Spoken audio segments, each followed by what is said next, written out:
Hello, and welcome to this week's episode of IMC Investigates. This week, Team Captain America dives deep into a brand we all know, or think we know, Under Armour. We're here to find the truth behind the spandex. The sports apparel company was founded in 1996 by 23-year-old Kevin Plank, a football fullback at the University of Maryland who was searching for a solution to more sweat-resistant sports clothing. After his graduation, Plank was inspired to design a practical athletic shirt made of moisture-wicking fabric, which he eventually created in his grandmother's basement and grew to the Under Armour we know and love today, a classic American dream founding tale. From there, Under Armour has grown into a company with over 15,000 employees, nearly $5 billion in annual net sales, and over 200 retail locations worldwide and growing. While this relatively young company appears to be growing rapidly, they have hit their plateau and the growing pains are kicking in.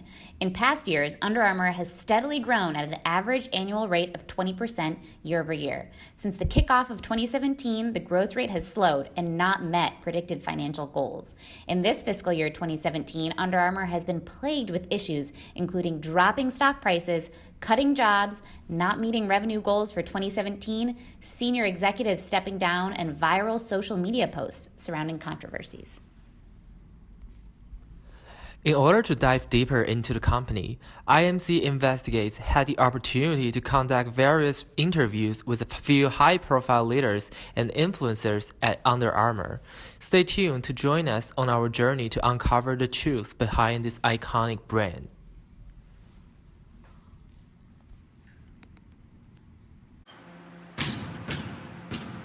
Today, we are glad to have Stephen Curry and Under Armour's CEO, Kevin Plank, here to share a little bit about their story. Steph, thank you so much for being here with us today. Oh, thank you. You know what? I know before it even left my hand. You know why? Because I've prepared to the point where instinct takes over. That's why I chose to partner with Under Armour. Although we've been through a lot of ups and downs, I just trust my instincts. The whole mission of Under Armour is to make athletes better. And in the first 2 years of my partnership with Under Armour, we've accomplished so much together, both on and off the court. And I'm looking forward to being part of the brand story for the rest of my playing career and beyond. So today, we share a mission for making athletes better and instilling self-belief in athletes everywhere. The entire team has done an amazing job to develop innovative product that performs on the court and build platforms that allow me to connect with athletes all over the world. And I believe the best is yet to come. Great, thanks for sharing. Any comments about the CEO, Kevin Plank? About Kevin Plank, I know he will prioritize holding true to Under Armour brand values beyond everything else. When controversies arose around Plank's association with Donald Trump as a member of the Manufacturing Council, he stepped down with grace because Under Armour engages in unity through sports and innovation. No politics. Powerful stuff. Thank you so much for sharing. And now we're lucky enough to have CEO Kevin Plank here with us today. Any comments on Steph's statements? Well, we are actually extremely honored to have Steve as our brand endorser because he truly embodies our value proposition. To some degree, we are a customer intimate company. Our passion and relentless pursuit of perfecting activewear ensures that we put customers at the center of everything we do. In a world that is increasingly more digital connected, with nearly 200 million users on our digital fitness platform, we are building our digital muscle and empowering our ability to understand our customers' behaviors and preferences. This understanding fuels our ability to create more compelling, innovative products and show up when, where, and how athletes, shop, exercise, and creating their own individuality. Over the past 20 years, we have experienced tremendous growth, and while we are humbled by what we have accomplished, we remain hungry and opportunistic as we look to 2017. As Steph said, the best yet to come. And I agree with Steph. I believe that we will together do what is right for the Under Armour. Thank you. Wonderful. Thank you so much for your time, Kevin. And now we're jumping in with an executive team member of the advisory board to see who's steering the Under Armour ship in this new direction, because it sounds like the best is yet to come.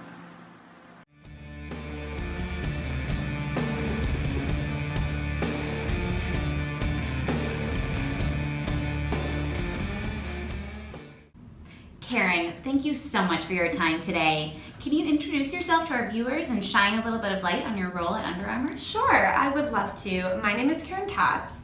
I joined as an Under Armour board member in 2014. I'm also the president and CEO at Neiman Marcus Corporation, the high-end luxury retail chain.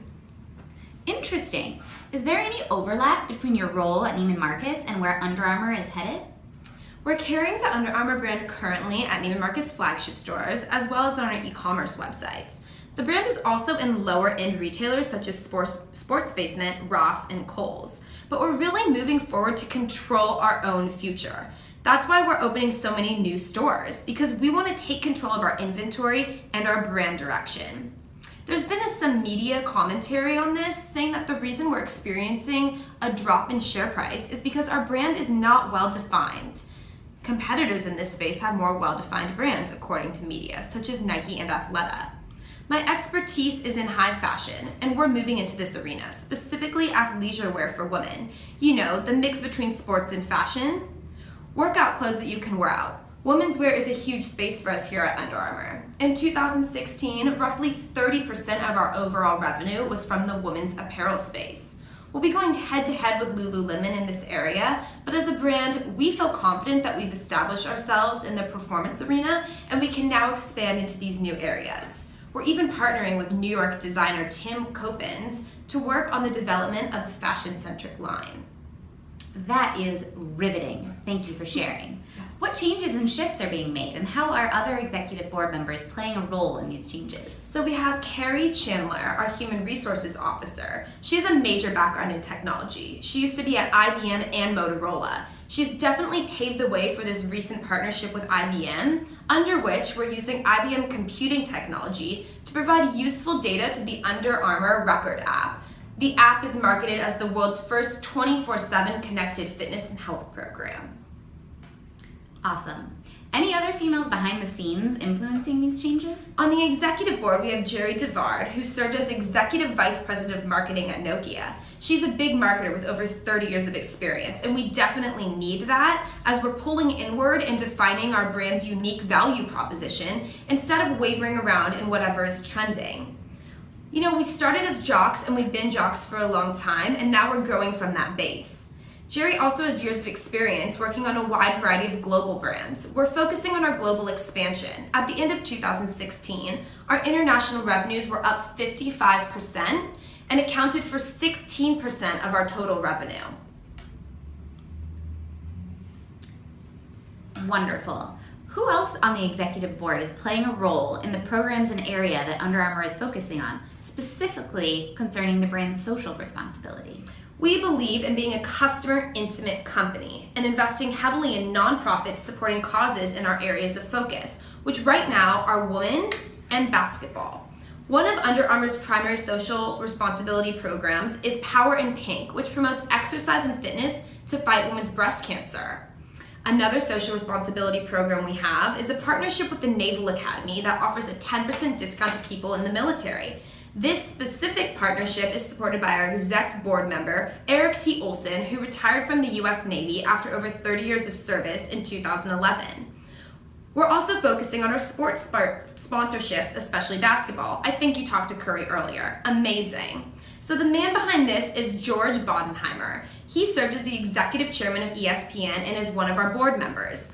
We announced a partnership with ESPN basketball analyst back in June. He'll be wearing Under Armour when he reports. From that, we've partnered with ESPN to sponsor the annual Jay Bilas Skills Camp, a program for college-bound basketball players held throughout the U.S. Because of this cause, we're a finalist for the ESPN Sports Humanitarian Award. That is amazing. It's so refreshing to hear about a company giving back to their community. So it seems like the board of directors are really taking Under Armour in a new direction. Would you agree? Yes, we're zeroing in our focus. We're deciding who the Under Armour brand is right for. We've been so focused on growth since our inception and entering new markets and expanding, and now we're scaling back, narrowing our focus so that we can do it well. Thank you again, Karen. Thank you. It's been a pleasure to talk with you.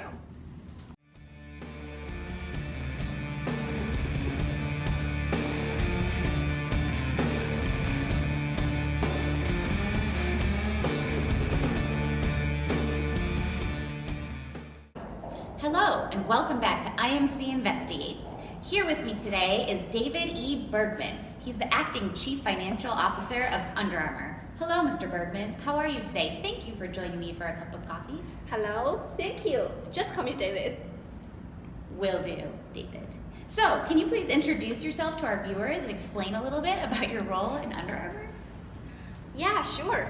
I was appointed to this position earlier this year, but I have been on the amazing Under Armour team for a long time, since 2005. I've served in different roles, and I witnessed how companies growing for all these years. Great, thanks for sharing. So we noticed that there are now some tensions about Under Armour out there. And as far as I know, Under Armour did not have the strongest financial performance last year. Could you explain a bit about what might be going on? Yeah, well, it is true that our growth rate in total net income has slowed year over year since 2014 to present. This is because Under Armour has been growing at a rapid rate, and recently we have reached a cap to our growth, while still healthy and growing, but slowed. And operational margin has been dropping every year, suggesting that expense of operational activities has increasing, which makes sense since the brand is expanding into new retail space, investing in research, and increasing production. Interesting, and thank you for those valuable insights. Can you give me a look into your finances from a snapshot in time? What happened at the end of 2016? Oh yes, our activities also reflected on our balance sheet. As you may notice, goodwill increased in 2015 and 2016 due to the acquisition of two technology companies, which is EcoModel and MyFitnessPal. Assets in property, plant, and equipment jumped from year ending 2015 to 2016. This is a reflection of our investment in property and equipment for the new Under Armour store launched in 2016. We have 33 factory outlets and 23 Under Armour stores opening. Wow. So are you able to give us a look at the current cash situation at Under Armour? Yeah, our investment cash are not just financially effective yet. Our operational margin dropped from 10% in 2015 to 8.6% in 2016. There has been a consistent increase in operating expenses because we use money to renovate and install high-tech devices in stores, as well as expenses for employee trainings. Under Armour's operational cash flow over sales ratio was 6% in 2016. It showed that our company does not have a strong ability to turn sales into available cash for now. But we are looking at a bigger picture, you know. What we truly care about is the long-term investment. Sounds interesting, and it seems like you guys are really investing in your future. Thank you so much for the background information. So, how is Under Armour performing these days? I hate to bring it up, but your stock did drop more than 20% after you reported quarterly sales in last Tuesday. Well, I can't deny that. Our stock dropped because we did not make our quarterly revenue goal, and we have our sales down a little bit through the past quarter. But from my perspective, that is nothing more than just normal fluctuations. You know, the overall North America economy is just not that strong, and some of our competitors are also having a struggling time. It's still early to call it a year. We still have time, and we have confidence. And as I mentioned before, the Under Armour team is focusing in the long term. Glad to hear it. Thank you again so much for your time and valuable insights.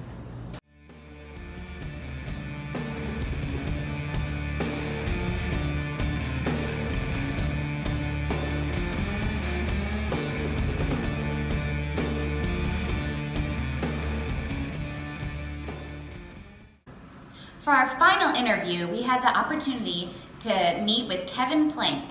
Kevin, thank you so much for being here with us today. Thank you for having me. Of course. Can you introduce yourself a little bit and tell us how you started the company? Yeah, sure. My name is Kevin Plank, and I'm the founder, the CEO, and the chairman of Under Armour. I started this company in my grandma's basement, you know, the American dream thing. And we actually tried a lot of things before I finally decided to go with the activewear. But I just felt like, you know, there should be something better for the athletes, so I decided to go with it. With our first investment from ESPN in 1999, our business started to flourish, and here we are, the third largest sports brand in America today. Thank you for that. So Kevin, I'm going to be honest. To an outsider, the current situation of Under Armour is not looking that good. You have a dropping stock price, executive members leaving. Can you explain how you're going to cope with all of this? Yeah, sure. So our stock dropped significantly in 2016. We definitely see the worries of our shareholders. And as what we've heard, some of our customers doesn't know like what we stand for. So we have decided to make ourselves more clear. We are the digital brand. We're the digital fitness and health brand. And that's what we're going for the future as well. Interesting. So what strategies exactly has Under Armour taken to become an innovative company? Oh, that's an interesting question. So we have technology installed in different products of us. We have the running shoes, you know, that can record how many miles you run each of the day. We have, you know, the new sleepwear that just come out with the TB12 technology, so you can sleep better with it right now. And at the corporate level, we have also purchased 2 app companies. We felt that, you know, in the digital era, we should digitalize everything you do, including your workout level as well. So these apps actually produce a vast amount of data.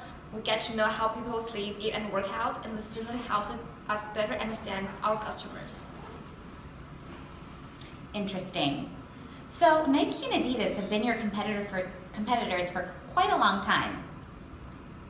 Under Armour's brand value versus Nike's brand value is about $34 billion compared to about $4 billion. But Under Armour, with $3.5 billion in North American sales, is far tinier than its core rivals. Nike and Adidas generate $18 billion in revenue in that market. How would you say Under Armour is going to compete with them in the sports market? Well, I'd say that one thing we do really well compared to our competitors is in technology. We have put technology into many of our products, and also if you go to our physical store, we have the virtual reality thing that is, you know, allows our customers to explore more about our high-tech products. This innovative experience will definitely, you know, enhance their shopping experience as well and educate our customers more about our high-tech products. I don't think any of our competitors actually acknowledge how important it is to use such an innovative way to educate the customers. Interesting. So finally, what would you say Under Armour is really focusing on as we move into the future? Well, I'd say that I'm really optimistic about our future. I know some of shareholders probably won't agree with me, but I will say that we are optimistic about our future. We're a high-tech focused sports company, which separate us apart from our competitors in the market. We are also shifting globally as well, and last year our international business has grown more than 50%. North America is still our largest market, but we believe it will be beneficial to shift global as well. We have the global technology platform that gives us all the data that we need. We certainly have a lot to need to do in terms to catch up with our competitors, but I'm confident in our long-term development. Thank you. Thank you so much, Kevin. We really appreciate your time and insights. And thank you for joining IMC Investigates. After interviewing Under Armour's CEO, Executive Board Member Karen Katz, Brand Ambassador Stephen Curry, and Chief Financial Officer David, we believe that although Under Armour has hit some growing pains starting in the 2017 fiscal year, the brand is redefining and focusing its direction. Under Armour is a customer-intimate company focusing on product innovation, and we, IMC Investigates, have high hopes that they will leverage their unique positioning to get back on track with their growth goals.